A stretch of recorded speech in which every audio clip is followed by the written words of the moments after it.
아멘. 처음 우리 즐거운 교회를 개척할 때의 이야기입니다. 다른 개척 성도는 없었고요. 저희 가족만, 흔히 생개척이라 그러죠. 그렇게 교회를 시작했습니다. 오직 주님께서 주신 비전과 그 사명을 가지고 시작된 교회입니다.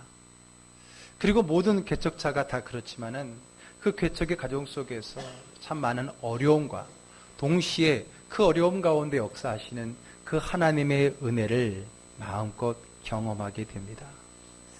특별히 물질의 문제는요, 하나님이 책임지신다는 그런 믿음이 있었지만요, 정말 그게 그렇게 극적이고 스릴감 있게 경험된 것은 아마 경험해보지 않은 사람은 잘 모를 겁니다. 개척 후 하나님은 저희 모든 시선을 오직 하나님께로만 향하게 하셨어요. 특히 물질 문제는 더 그랬어요. 그래서 제가 개척을 하면서 내 나름대로 생각하고 계산하고 예상했던 그런 것들을 하나님은 어떻게든지 그걸 다 깨끗하게 지워버리게 하시는 거예요. 다 하나님이 막강하게 그 길을 막으시는 거예요. 왜? 자신만 바라보라고, 하나님만 의지하라고 우리 인간의 모든 계획을 다 깨시는 것을 경험을 했습니다. 그리고 하나님이 하나님의 방법으로 살아가고 목회하는 방법을 훈련시키셨어요. 구약의 엘리야 선지자는 하나님이 까마귀를 통해 먹이셨다 그랬잖아요. 우리 신앙생활에도 특히 목회 여정에도 이런 까마귀를 통해 먹이시는 것을 많이 경험합니다. 그런데 그 까마귀는 바로 전혀 생각하지 못했던 사람들일 경우가 많았어요. 그래서 항상 하나님은 저의 예상과 기대를 뒤엎는 그런 까마귀들을 이용하셨던 겁니다. 그리고 그것은 항상 내 길이 막혔을 때, 내 방법이 멈추었을 때 일어나는 하나님의 기적의 현상이었습니다. 제가 개척을 하고요, 7개월째가 되던 때입니다.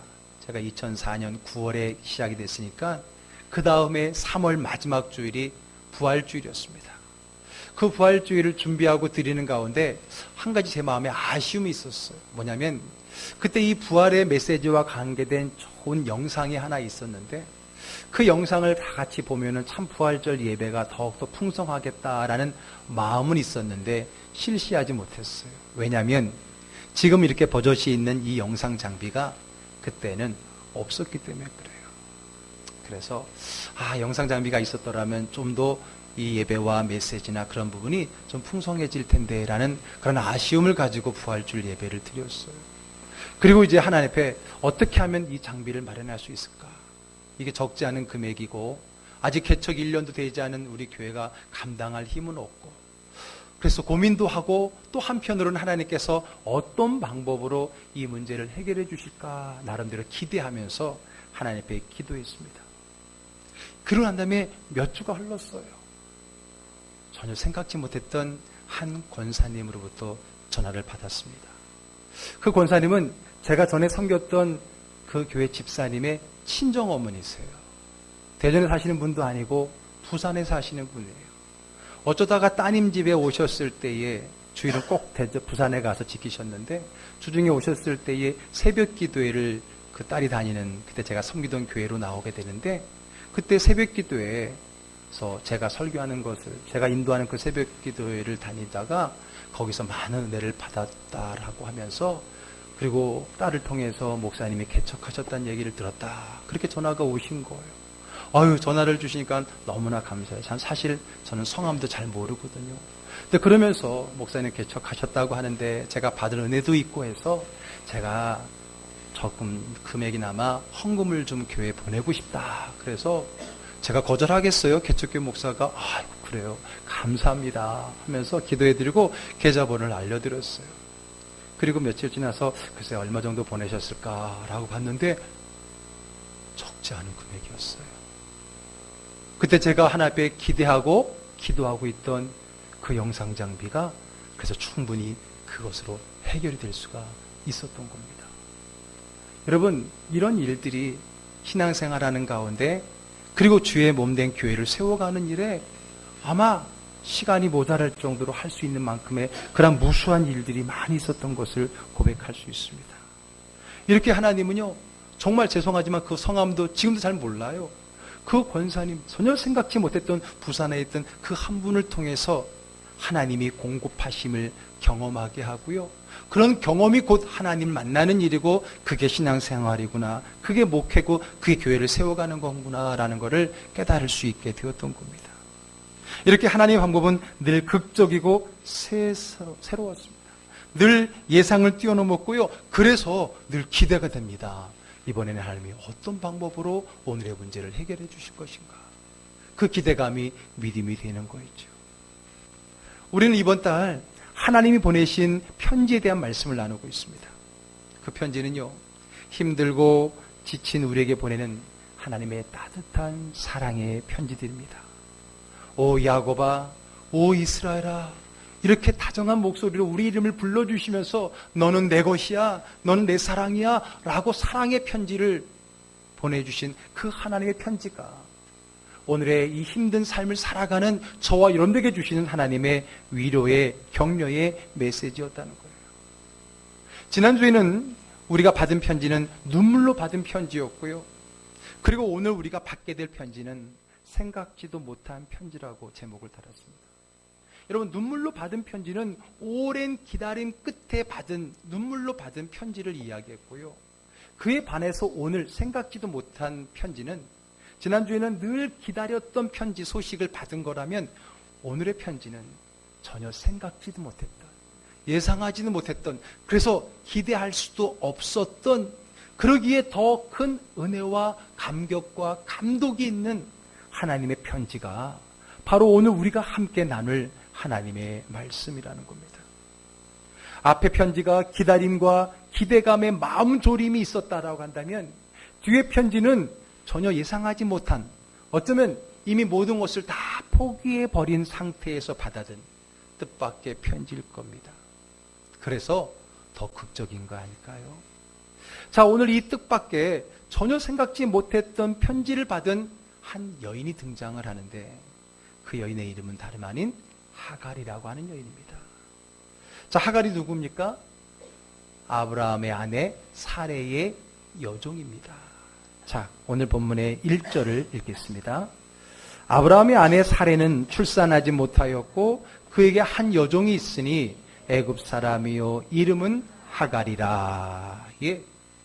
아브라함은 아브라함의 옛 이름이고 사레는 사라의 옛 이름이라는 건 잘 아시죠? 자, 하갈이 누구라고요? 아브라함의 아내 사레의 여종이었습니다. 애굽 출신의 여종입니다. 자, 그럼 하갈이 언제 어떻게 그 가정의 여종이 되었는가라는 것은 성경이 잘 기록하고 있지는 않아요. 그러나 추측컨대 아브라함이 하나님의 약속을 따라 가나안 땅에 도착한 후 흉년 때문에 잠시 애굽에 간 적이 있었죠. 아마 그때 그곳에서 그 종을 샀거나 혹은 얻었거나 해서 그리고 오지 않았나, 이게 추측을 할 뿐입니다. 어쨌든 그 여인은 자기 고향을 떠난 어떻게 보면 타국에서 여종 살이를 하는 그러한 여인이었습니다. 자, 그런 가정에 있는 아브라함과 사레의 가정은 하나님께서 우리가 알다시피 그를 부르시고 그를 인도하시잖아요. 어디에서요? 갈대아 우르에서 하란을 걸쳐서 가나안 땅으로 인도하셨어요. 그러면서 아기가 없는 그 가정에 하나님께서 자녀를, 그리고 더 나아가 자손을 약속해 주셨습니다. 그러나 그런 약속이 흐른 지 10년이 지난데도 불구하고 아직 그 가정에 아기가 없습니다. 나이도 많았거든요. 75세 약속을 받았으니까 10년이 지났으니까 지금 85세가 되었는데도 불구하고 그 약속을 받고도 10년이 흘렀지만은 아직 그런 징조가 나타나지 않았던 겁니다. 그러자 그 아기를 기다리다 지친 그의 아내 사레가 남편에게 한 가지 제안을 합니다. 자, 2절의 말씀 읽어볼게요. 사레가 아브라함에게 이르되 여호와께서 내 출산을 허락하지 아니하셨으니 원하건대 내 여종에게 들어가라. 내가 혹 그로 말미암아 자녀를 얻을까 하노라 하매 아브라함이 사레의 말을 들으니라. 예, 여보, 나는 틀렸어. 나는 희망이 없어. 라고 말하면서 그래도 하나님께서 당신에게 자녀를 준다고 약속하셨으니까 꼭 나를 통해 준다는 말씀은 아니라면 한 가지 방법을 제안하겠소. 나에게 젊은 여종이 하나 있는 거 아시지 않습니까? 그 여인을 당신에게 첩으로 주겠다는 거예요. 그래서 그 여종을 통해서 자녀를 낳으라고 한 겁니다. 하나님이 당신의 씨로 자녀를 준다 그랬지 꼭 나를 통해 준다는 말을 하지 않았느냐? 스스로 위안을 삼고 스스로 해석하고 남편을 설득을 합니다. 그러자 아브라함이 그 말을 듣습니다. 꼭 이런 말은 잘 듣죠. 그 말을 듣습니다. 그래서 아브라함은 아내 여종인 하갈을 첩으로 맞이하고요. 결국에는 그 여종에게 아이가 생깁니다. 자, 4절의 말씀 읽겠습니다.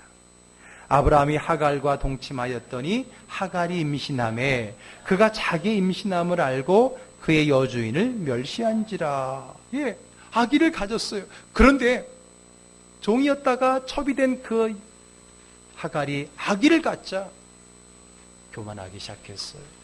그래서 자기의 여주인이었던 그 주인 마님을 멸시하기 시작합니다. 업신여기고 깔보기 시작합니다. 자기의 신분을 잊어버리고 안방마님 자리를 차지하려는 거예요. 그런 모습을 겪은 사례의 마음은 어땠을까요? 아기 못 낳는 것도 서러운데 여종에게 멸시를 당하니 또 얼마나 속이 상했을까요? 그래서 그 여인이 그 울분을 다름 아닌 남편에게 풉니다. 자, 5절 읽겠습니다. 사레가 아브라함에게 이르되 내가 받은 모욕은 당신이 받아야 옳도다. 내가 나의 여종을 당신의 품에 두었거늘 그가 자기의 임신함을 알고 나를 멸시하니 당신과 나 사이에 여호와께서 판단하시기를 원하노라. 예. 여러분, 얼마나 서러웠으면, 얼마나 속이 상했으면 그걸 좀 남편에게 풀고 있는 거예요. 당신이 받아야 될 모욕을 내가 받고 있지 않느냐라고 말하면서 울며 이야기한 겁니다. 그 말을 들은 그 남편 아브라함은 또 얼마나 난처했을까요? 두 여자 사이에 누구 편을 들어야 할까? 보통 남자들은요, 두 여자 사이라고 하면 주로 어머니와 아내 사이에서 정말 어느 쪽에 서야 되나 갈등할 때가 많이 있는데 오늘 아브라함은 그게 아니라 두 아내 사이에서 한 아내는 자기 조강지처지만 아기가 없고 한 아내는 첩이지만 내 아기를 가졌어요. 누구 편을 들어야 될까? 누구 편을 들어야 될 것 같아요? 줄을 잘 서야 되죠? 그래서 그는 아내 편을 듭니다. 정말 잘한 거죠? 여러분, 줄 잘못 서면 평생 힘들잖아요. 오늘 아브라함은 그래도 아내 편을 들어줍니다. 6절 읽겠습니다.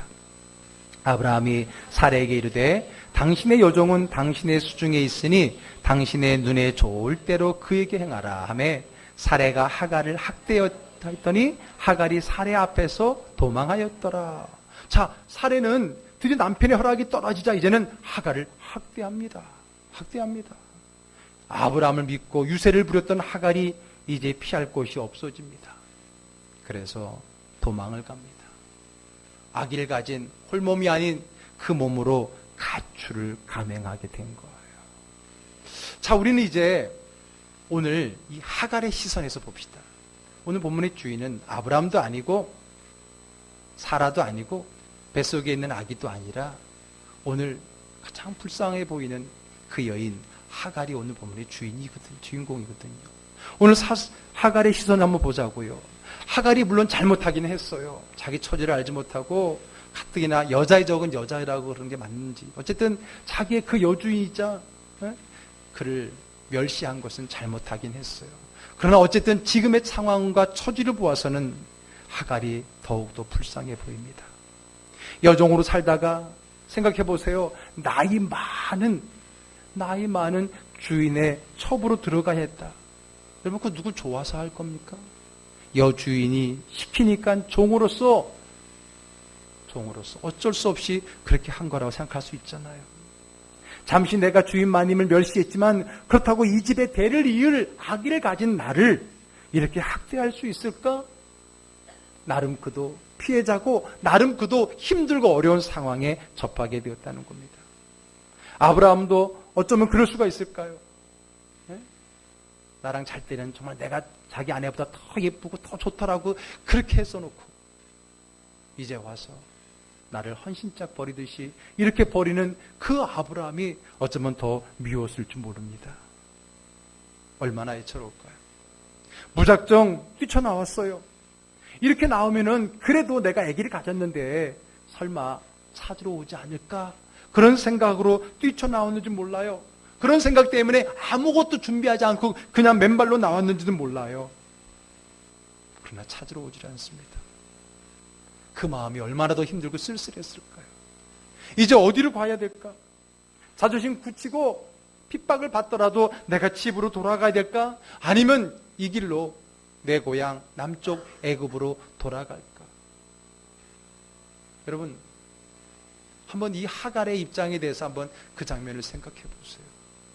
얼마나 쓸쓸합니까? 얼마나 애처로웁니까? 얼마나 불쌍합니까? 홀몸도 아니고. 그렇게 그 여인은 돌아갈 수 없이 남쪽으로 무작정 걸어가게 됩니다. 남쪽으로 가면 광야예요. 그 광야길에 어쩌면 그 여인이 지쳐서 주저앉았는데 마침 그곳에 광야에 샘물을 발견하게 되고 그곳에 앉아서 물을 마시며 울고 있었던 겁니다. 그때에, 바로 그때에 누가 나타나지요? 하나님의 사자, 여호와의 사자, 즉 천사가 그녀에게 나타납니다. 그리고 이렇게 말하지요. 9절을 읽습니다. 여호와의 사자가 그에게 이르되 내 여주인에게로 돌아가서 그 수하에 복종하라. 자, 누가 이 말을 전해줬다고요? 여호와의 사자, 즉 천사예요. 여러분, 천사가 누구예요? 여호와가 보낸 여호와의 메신저 아닙니까?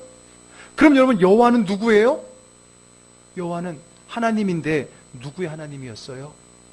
자기 주인의 하나님이었잖아요.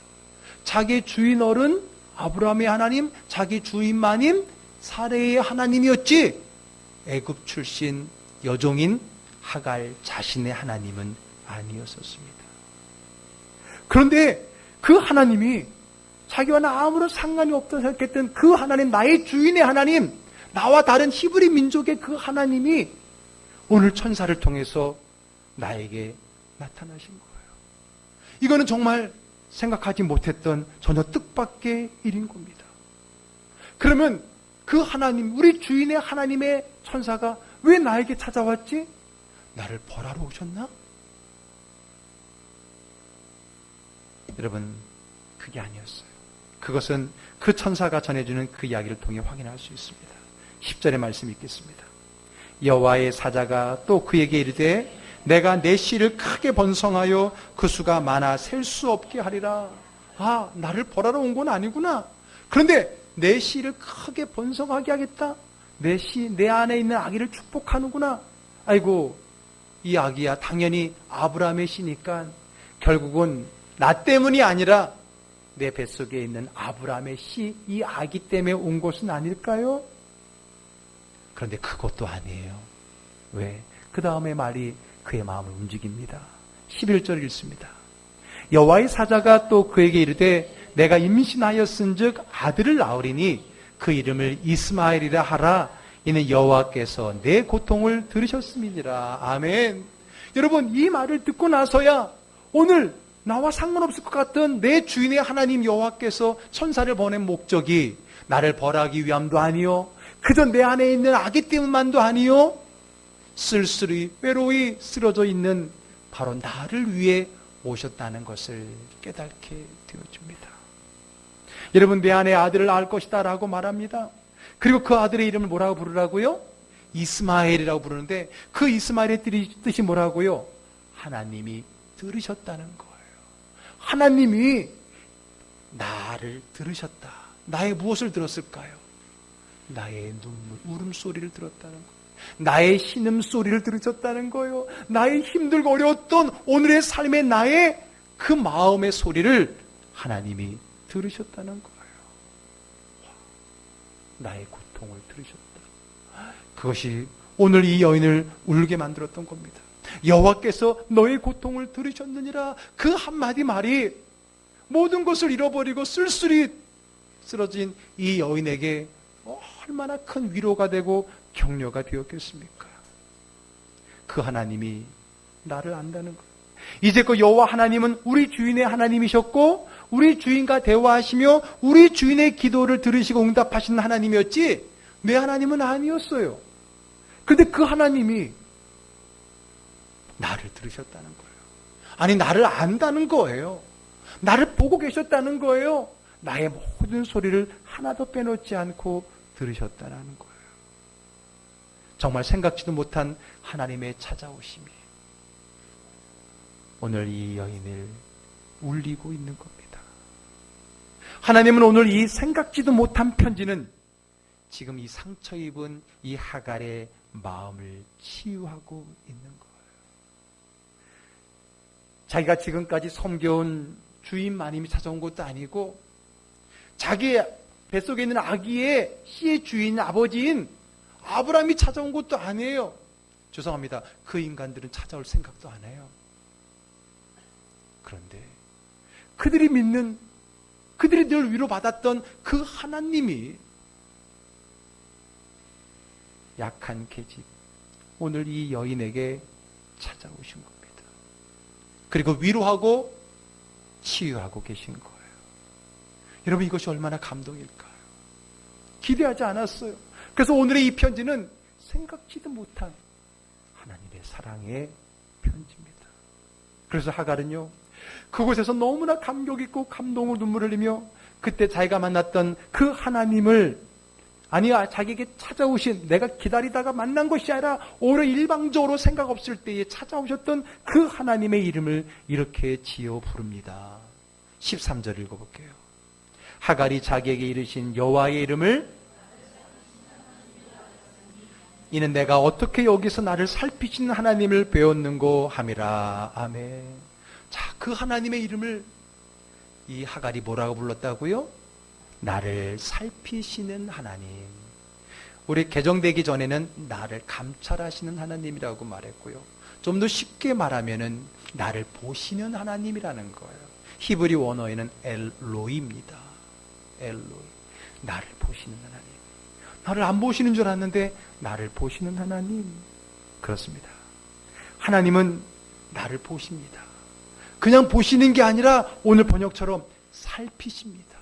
아주 세밀한 눈으로 우리를 늘 살피시는 하나님이세요. 내가 하나님을 보지 못하고 내가 하나님을 모를 때에도 하나님은 늘 나를 보고 계셨던 겁니다. 내가 그분을 알 때부터가 아니고, 내가 그분을 믿을 때부터도 아니고, 내가 그분을 알지 못할 때, 그분을 바라볼 수 없을 때, 그분의 존재조차도 모르고 있을 때부터, 아니 그 이전부터 하나님은 저와 여러분들을 보고 계시는 줄로 믿으시길 바랍니다. 살피시고 주의 깊게 바라보시는 하나님이신 것을 믿으시기를 바랍니다. 여러분, 아무도 나를 바라보지 않아. 내 주인 마님도, 내 뱃속의 아기 아버지도 자기를 바라보지 않아. 모두에게 버림받았어. 그 버림받은 쓸쓸한 이 외로운 이 여인의 그 마음. 그러나 자기를, 아무도 나를 바라보지 않을 그 시간에도 나를 바라보시는 그분이 바로 하나님인 것을 그 여인은 발견하게 되었던 겁니다. 여러분, 그분의 찾아오심은 오늘 제목처럼 내게 있어서는요, 생각지도 못한 일입니다. 그렇지요. 그 하나님이 설마 나를 찾아오실까 생각하지 못한 일입니다. 그러나 내게 있어서는 생각지 못한 일이지만은 하나님에게 있어서는 늘 생각하시던 일입니다. 이해되시겠죠? 여러분, 오늘 우리에게 일어나는 하나님의 그 간섭과 그 은혜는요, 정말 제가 앞에도 간증을 했지만은 정말 예상 밖에 생각지도 못한 일이에요. 그러나 하나님은 그 일이 늘 생각되어지는, 늘 생각하시고 있었던 일이었던 겁니다. 그렇습니다. 나는 늘 기대하지 못하고 어떤 모습으로 하나님이 나에게 찾아오실지 모르지만 하나님은 늘 나를 보고 계시며 어떤 방법으로든 우리를 찾아오시는 하나님이신 줄로 믿으시길 바랍니다. 아멘. 할렐루야. 이분이에요. 바로 하나님. 우리가 믿는 하나님은 전혀 생각지 못한 방법으로 늘 우리를 보시며 찾아오시는 하나님이셨던 것입니다. 이것이 오늘 우리에게 보내신 하나님의 편지예요. 그러고 보니까 하나님께서는 지금 이 뱃속에 있는 아기의 이름을 이스마엘, 무슨 뜻이라고요? 하나님이 들으셨다. 그리고 지금 이 여인이 붙인 하나님의 이름은 하나님이 나를 살피신다. 보신다는 거예요. 결국 뭐예요? 하나님은 나의 모든 것을 보시며 들으시는 하나님이십니다.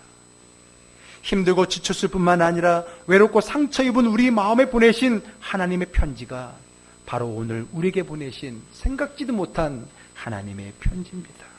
우리는 전혀 생각하지 못했던 그 편지, 오랜 기다림 속에 받아든 편지도 값지지만은 전혀 생각하지 못했던 편지는 우리의 마음에 더 큰 감동을 가져다 줍니다. 앞에서도 짧게 간증을 했지만은요, 저는 신앙생활을 하면서 특히 목회를 하면서 얼마나 많은 생각지도 못한 하나님의 편지를 받아보는지 모릅니다. 이것이 여러분 신앙생활하는 맛이 아닐까 생각해요. 특히 지치고 힘들고 하갈처럼 외롭고 쓸쓸하고 상처 입었을 때 전혀 예상하지 못했던 하나님의 위로의 편지를 받아들고 얼마나 하나님 앞에 기뻐하며 감사의 눈물을 흘렸는지 모릅니다.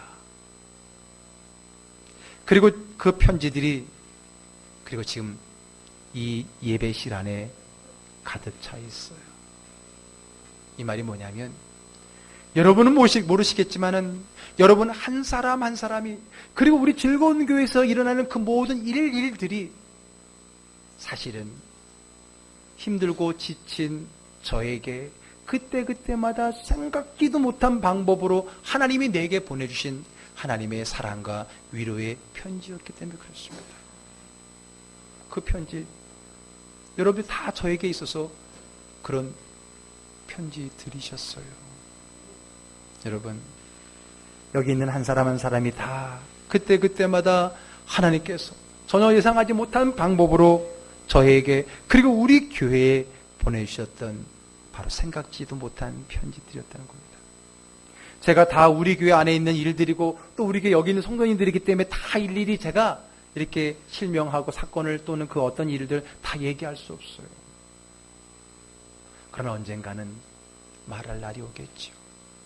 말하지 못한다면 언젠간 기록으로 남길 일이 있겠죠. 바로 여러분들이 그때 하나님이 제게 보내신 위로의 편지였다고. 제가 그때 여러분들 통해서 또 여러분들이 그 일을 통해서 내가 얼마나 하나님 앞에 위로받고 힘을 얻고 하나님으로부터 복을 받았는지 모른다고. 저만의 일일까요? 어쩌면 여러분들에게도 똑같은 일일 거예요. 여러분들도 스스로 혹은 여러분 주변에 있는 모든 사람들이 때로는 이 교회가 여러분들에게 힘들고 지치고 낙심하고 어렵고 외롭고 쓸쓸하고 아플 때 하나님이 여러분들에게 보내준 생각지도 못한 위로의 사랑의 편지였을 거예요. 그것이 교회고 그것이 믿음이고 그것이 우리가 이렇게 함께 예배드릴 수 있는 이유였던 겁니다. 오늘 하갈이 생각지도 못한 하나님의 편지를 받았던 그 셈의 이름을 뭐라고 불렀는지 알아요? 자, 오늘 본문의 마지막 절입니다. 같이 읽어볼게요. 이러므로 그 셈을 부엘라 헤로이라 불렀으며 그것은 가데스와 베레 사이에 있더라. 아멘. 자, 그가 광야를 걸어가다가 샘 곁에 앉아서 신세 한탄하며 울고 있었을 때 그때 하나님의 생각지 못한 편지를 받았다 그랬잖아요. 그것에 감동받고 은혜를 받고 그 셈의 이름을 뭐라고 불렀다고요? 부엘라 헤로이라고 불렀어요. 이게 무슨 말이냐? 이게 무슨 말이냐? 이것은 나를 살피시는 하나님이 나를 살피시는 살아계신 그 하나님의 우물이란 뜻이에요. 자, 아까 우리가 나를 살피신다는 뜻이 엘로이라고 했잖아요. 그 로이가 본다는 말이에요. 여기 보니까 로이라고 끝에 나와 있잖아요. 또 맨 앞에 부엘라라고 부엘이 나오죠. 부엘은 우물이란 뜻이에요. 부엘. 그래서 부엘은 우물이란 뜻이니까 뭐예요? 나를 살피시는 하나님, 살아계신 그 하나님의 우물이다 라는 뜻이에요. 여러분, 우물은 물이 많은 곳이죠. 그리고 그 물은 많은 정도가 아니라 그 물에 근원지가 있는 거지요. 계속해서 물이 나오는 곳이 우물이 아니에요. 저는 오늘 마지막으로 이 부엘라 헤로이가 바로 우리 신앙의 이 자리, 즐거운 교회임을 주의 이름으로 선포합니다. 제가 앞에 말씀드렸듯이 오늘 이 자리에 있는 여러분 한 사람 한 사람이 그때마다 하나님이 제게 보내주신 그리고 우리 즐거운 교회에 보내주신 생각지도 못한 생수와 같은 위로의 편지였거든요. 그런 위로의 편지 물들이 모인 이 우물, 그리고 마르지 않는 광야에서도 그 샘이 그치지 않는 그 우물이 부엘라 헤로이, 나를 살피시는 살아계신 하나님의 그 우물이 바로 우리 즐거운 교회라는 겁니다. 여러분, 제가 이번 달 메시지는 이렇게 합시다가 아니라 그저 하나님이 주시는 그 위로의 메시지 듣고 힘을 내시다. 이번 달은 그저 다 여러분들 잠깐 말씀 듣고, 아, 하나님이 그만큼 나를 사랑하시는구나, 위로받으면 되는 거예요. 위로받고 안정되고 평안해서 너무 평안한 나머지 이렇게 잠을 주무셔도 되고요. 네. 네. 오늘 이번 달에는 그래서 여러분, 우리가 그 하나님 안에 그 위로를 경험하라는 거예요. 오늘 하나님이 보낸 세 번째 편지, 생각지도 못했던, 전혀 기대하지 않았던 우리에게 결국은 나를 보시고 있고 아시고 있고 내 모든 작은 시험에도 응답하시는 그 하나님이 내가 믿는 하나님이고, 그런 하나님의 은혜의 편지들이 모인 곳이 즐거운 교회고, 그래서 이곳이 부엘라 헤로이, 나를 살피시는 살아계신 하나님의 그 우물, 멈추지 않고 그치지 않는 광야의 그 우물 샘터가 이 교회요, 하나님의 예배의 자리임을 믿으시고 체험하시고 누리시고 감사하는 저와 여러분 되기를 주의 이름 축복합니다. 아멘. 나의 삶의 자리가 물론 교회만이 아니라 여러분들의 가정과 여러분들의 일터가 그러한 우물터가 되길 바라요. 늘 하나님이 나를 살피시고 내가 어디에서 무엇을 하든 간에 늘 나를 보시고 내 문제를 보시고, 엘로이, 그리고 늘 나를 어떻게 해요? 들으시는, 고통을 들으시는 이스마엘, 그 하나님이 나의 하나님, 그 하나님이 나와 함께 하신 하나님이라는 말씀으로 위로를 받고, 정말 불쌍하게 짝이 없는 이 하갈이 그 하나님을 만나 위로받고 힘을 얻고, 그래서 어떻게 했어요? 다시 힘을 내어서 집으로 돌아가잖아요. 누구 보고 갔겠어요? 주인 마님 보고 갔겠어요? 자기 남편 보고 갔을까요? 아니에요. 남편도 소용없어. 누구예요? 오직 하나님만 바라보고 갔잖아요. 이 뱃속에 아기 남편은 찾아오지도 않았잖아. 그럼에도 불구하고 이 여인이 다시 집으로 돌아갈 수 있었던 것은 늘 나를 보시며 나의 작은 신음에도 들으시는 그 하나님이 있기 때문입니다. 오늘 그 하나님이 나의 하나님, 여러분의 하나님입니다. 그 하나님과 함께 여러분들의 삶의 현장에 나아가 승리하는 저와 여러분 되기를 주의 이름으로 축복합니다. 기도하겠습니다.